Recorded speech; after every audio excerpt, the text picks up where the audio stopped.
Well, good morning, babe. It's been an eventful weekend, and today is no different.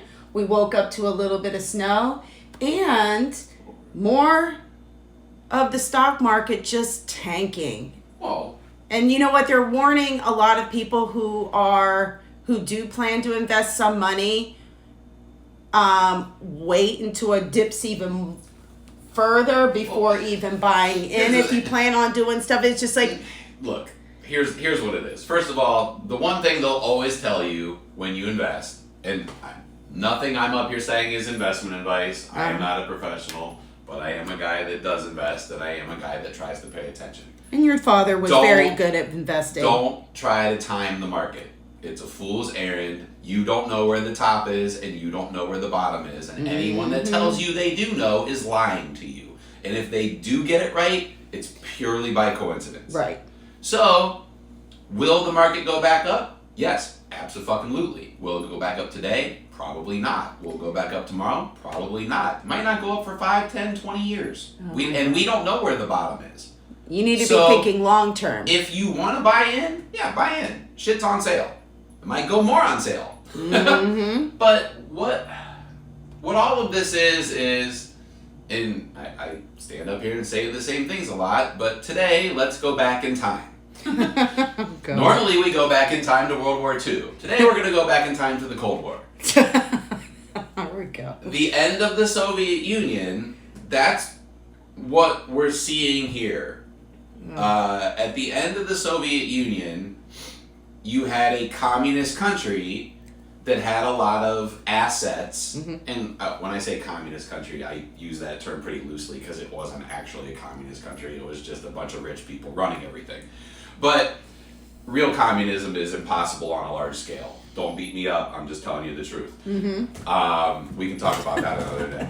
But what happened at the end of the Soviet Union was you had all of this stuff that was essentially owned and run by the government. Right. And they didn't know what to do to go into starting to dip their toe into the free market and whatever. So what they did do was basically divided up all of these companies and these utilities and all of these various things in the Soviet Union, and they gave all their citizens ownership of these things in what basically amounted to stock slips.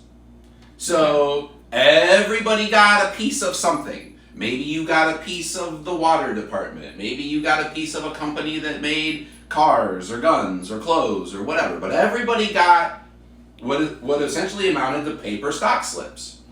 And after the fall of the Soviet Union, you had a handful of corrupt motherfuckers that already had a lot of money. Right. So when they divided all these companies up and they handed out all this ownership, the average person, because these people didn't know how to do anything, they were finally allowed to start a business, they were finally allowed to do these things and be free, but they didn't know how. They basically turned off communism and turned on capitalism overnight in the Soviet Union, and their economy was destroyed.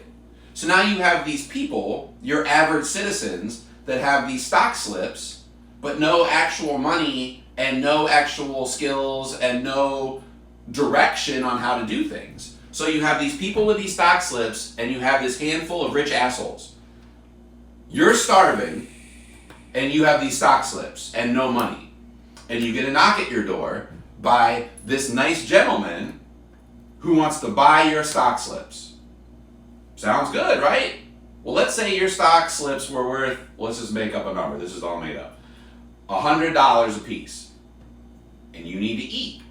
Well, homeboy knocks on your door and says he'll give you $20 a piece for them. Well, can't eat stock slips, and $20 is worth more than no dollars. So take that in mind, move it up to today. How to consolidate wealth in a country that is not communist or whatever? Well, crash the fucking market. I invest, but if my car payment's due and I don't have the money, or my light bill's due and I don't have the money, or I'm starving to death and I don't have any money, guess what I'm going to do? I'm going to sell some of that stock. I'm going to sell some of that crypto because I need to eat.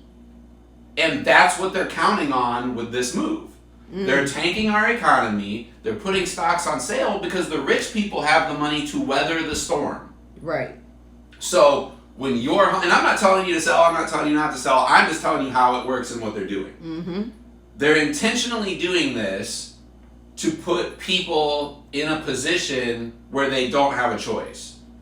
You're going to have to sell your shit at a loss, and they're going to buy it at a loss, so that when it does go back up, they're going to consolidate all the control and power. I feel bad for people who actually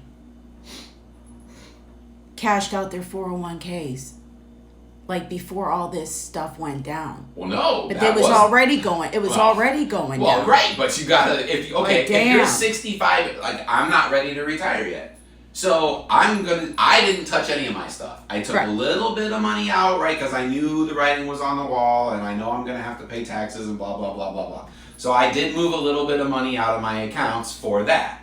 But I left everything else alone because I'm counting on this not being forever. Right. But if you are 65 and you're retiring next week, yeah, you're kind of fucked. So I don't blame those people for taking their money out or moving it around or whatever. But all this is keeping you where you are. During the pandemic, a lot of people learned how to invest, and investing became a lot easier, and there was a lot of extra money going around because the government was kicking out money, people were on unemployment, but it was boosted unemployment, and a lot of people learned how to invest, and a lot of people started investing their money, and guess what? The man don't like that. So how do we get our stocks back in the hands of the rich? Well, we tank the economy. You have to sell to stay alive and eat your food and feed your family. You sell your stocks at a loss. They buy them at a loss. Cue the oligarchy. That's how it works. That's what they did in Russia. That's what they're doing here. This is so wrong. It's so wrong on so many levels.